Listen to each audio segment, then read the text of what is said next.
Joining us this morning is former U.S. Ambassador to the United Nations and American Enterprise Institute Senior Fellow John Bolton. Ambassador, good to see you. What are the implications of U.S. relations with Russia now?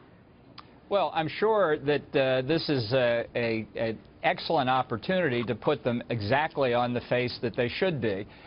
Russia was party, indeed the broker for the agreement with the Obama administration and the Assad regime to eliminate Syria's chemical weapons stockpile. That really worked out well. I think the failure of the Russians to make sure that their client in Syria, also the client of the regime in Iran, to honor that agreement tells you a lot about Russia as well as telling you a lot about Syria. So I think this is an important object lesson in what it's like to deal with Russia and what their word means. What do you expect now? We should point out, as we have been all morning, that leaders from across the world are supporting President Trump's move here. But what, in terms of next steps, would you expect? Well, in a tactical sense, the ball is in Syria's court and Russia's court to see if they respond or what actions they take. But I think it's very important we look at this in a larger strategic context. Barack Obama never struck Syria in large part because he knew that Syria couldn't exist without support from Iran. And he didn't want to attack an ally of Iran that might jeopardize his nuclear deal with Iran. Donald Trump has no such compunctions. But even more important in the near term is the fact we are approaching the point where we will destroy ISIS in what used to be the territory of Syria and Iraq. And we need to begin thinking, if we haven't already, about what a Middle East post-ISIS looks like. And I think that Middle East ought to be one where the advantages to Iran, its puppet regime in Baghdad, the Assad regime in Syria, and Hezbollah are as little as possible. Because the next conflict in the region will be, I think, between potentially the coalition led by Iran, supported by Russia, and our friends in the region, the oil-producing monarchies of the peninsula, Jordan, and Israel. So there's a big strategic play here, goes well beyond last night's strike, but we need to begin to think about it and what American interests dictate that new structure look like. Ambassador, it's Dagan McDowell. How would we do that in terms of going after Iran? Because so many people this morning are talking about escalation doesn't necessarily benefit Syria and Russia at this point, but Iran does benefit politically when they take on the U.S. Well, Iran benefits politically when it gets the kind of deal it got from Obama that gives them a highway toward deliverable nuclear weapons.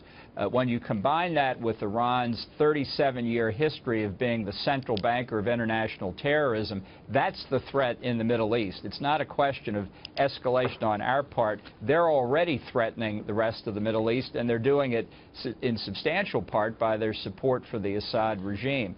We're in a very difficult, complex, multi-party politico-military environment here. It's gotten worse for 8 straight years.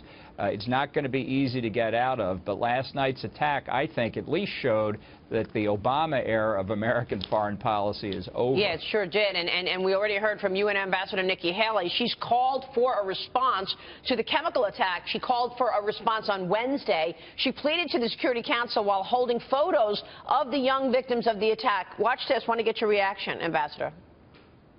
How many more children have to die before Russia cares? When the United Nations consistently fails in its duty to act collectively, there are times in the life of states that we are compelled to take our own action. That was really telling that she said that earlier in the week. Ambassador, you served in the same capacity as Haley. What do you think of her handling of the Syrian crisis? Well, I think it's great theater. We'll see what happens in the Security Council itself. I'm sure that Putin is not happy about Assad's chemical weapons strike, not because he cares about innocent children, but because it's now created another problem for him internationally. Russia's key interest here is preserving its naval base at Tartus and its new Air Force base at Latakia that the Obama administration let them build. I think part of our objective vis-a-vis Russia is to get them out of that air base pursuant to our 50-year-long policy of keeping Russia out of the Middle East, abandoned during the Obama years. Ambassador Bolton, I'm so glad you mentioned Tartus and Latakia. That's something we've talked about on the show before. It's, as you mentioned, a strategic interest for Russia in Syria. It's a big reason for why the regimes have been close. I want to mention Russia saying that it was planning to no longer coordinate with the U.S. in terms of air forces over Syria now. That's somewhat of an escalation, at least a verbal escalation by Russia. You know, there's been a lot of talk about the potential for a no-fly zone, and I want to ask, do you think that that's something that will be a consideration from the international community, certainly something that Turkey wanted to see years ago? Well, I think that could be a step. I always was very leery about the deconfliction arrangements with Russia and their air assets in the region because it gave them a kind of legitimacy. Our objective should be that they fuel up their airplanes, pack up their gear and their personnel, and go back to Russia. It's much nicer there. That's something that I think has to be part of our long-term strategy. So when you hear Putin, really, it's almost like something from The Onion to hear him talking about us violating international law. This is a real lesson for Putin, at least I hope it is. It was a real lesson for Xi Jinping having dinner with the president after ordering the strike. Obviously, it was purely coincidental, but I think this really is the kind of message that says to our adversaries all around the world, you better recalculate how you think the United States is going to respond. Yeah, because this will not be tolerated. A word on the refugees. We're having this talk right here on set. Dagan mentions it. What does this mean for the Syrian refugee situation at this point? Letting Syrians in. I don't think it has any immediate impact. I would be very worried about declaring safe zones. We saw in the case of former Yugoslavia that if you declare a safe zone but you can't protect it, it can become a killing field. I don't think we can defend safe zones entirely from the air alone, and I don't think putting American troops on the ground in that capacity is a good idea. That's why I said earlier we need to think in terms of the big strategic picture here.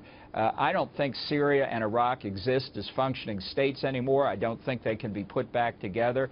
We've got a lot of political and diplomatic work ahead of us here as the noose closes around ISIS and it's destroyed. We cannot think alone of Syria. We have to look at the entire region because that's what's at stake. So you look at this as a first step toward closing the noose around ISIS. Well, it's not related to ISIS directly, no, I understand. but the point is, I think when we defeat ISIS in the region, and I do think the president's committed to that, we don't want Iran and Assad and Hezbollah and the Baghdad government strengthened by it any more than we can prevent, because that simply strengthens them for the next conflict. And it's one reason, just to close the loop here on this constitutional argument by Senator Paul, which is nothing less than silly. The President of the United States can use military force in our national security interest. It's perfectly constitutional. It's been settled since at least the quasi-war with France in 1798. Syria was a party to the Chemical Weapons Convention, as are we. They violated the Chemical Weapons Convention. When anybody anywhere in the world violates a non-proliferation agreement dealing with weapons of mass destruction, that's a threat to the national security of the United States. The President had full authority to act, period, close quote. We'll leave it there. Ambassador, sir, thanks very much.